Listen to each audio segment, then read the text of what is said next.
कहते हैं कि जहाँ जिन्नातों का बसेरा होता है वो जगह जिन्नात कभी नहीं छोड़ते, चाहे कुछ भी हो जाए।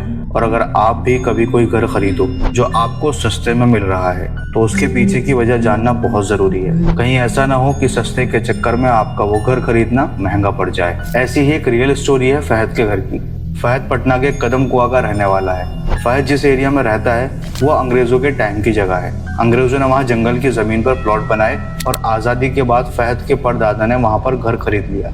उनका घर काफी बड़ा है, लगभग 15 कमरों का घर। आंगन में नींबू और शरीफे का पेड़ है। सब कुछ नॉर्मल था, लेकिन दिक्कत शुरू तब हुई जब उस घर में रीस्ट्रक्चर हुआ। फहद के घर में छत पर जाने के लिए स्टेयर्स बनाई गई और यही उनसे सबसे बड़ी गलती हो। जिस जगह उन्होंने स्टेयर्स बनवाई उसी जगह जिन्नातों का बसेरा था। दिन में तो वो जगह नॉर्मल है, लेकिन रात होते ही उस जगह पर बच्चों के खेलने की, हंसने की, किसी की बातचीत करने की आवाज़ें आती हैं। एक रात फहद पानी पीने के लिए उठा तो उसने देखा कि वहीं सीढ़ियों के पास उसके पिता की शक्ल का शख्स खड़ा है, जिसकी हाइट नॉर्मल से ज़्यादा लंबी है और सफ़ेद लिबास में खड़ा है। ये देखकर फहद बेहद डर गया। अभी भी इतना कुछ हॉरिबल नहीं था।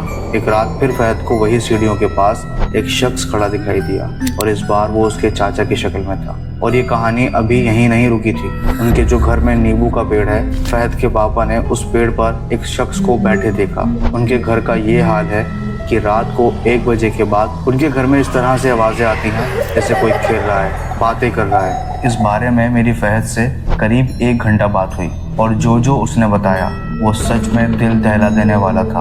और मेरा मानना ये है कि ये कहानी हर किसी को जाननी चाहिए, ताकि जो फेस से फहद गुजरा है वो कोई और फेस ना करे। इस कहानी को शॉर्ट में पूरा नहीं किया जा सकता, इसलिए मैं इसकी पूरी वीडियो यूट्यूब पर बहुत जल्द डालूंगा। तो मेरे बायो में जाके मुझे यूट्यूब पर सब्सक्राइब कर लो।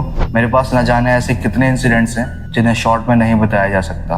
तो जितना प्यार तुम लोगों ने यहाँ दिया है, उम्मीद है यूट्यूब पर भी दोगे। और अगर तुम्हारे पास भी ऐसा कोई खौफनाक किस्सा है तो मेरे साथ शेयर करो, मैं तुम्हारे किस्से को कहानी में बदल दूंगा। और ऐसे ही किस्से कहानियों के लिए वीडियो को शेयर और चैनल को फॉलो जरूर करना। Share the video. Follow Honest Aladdin Tales.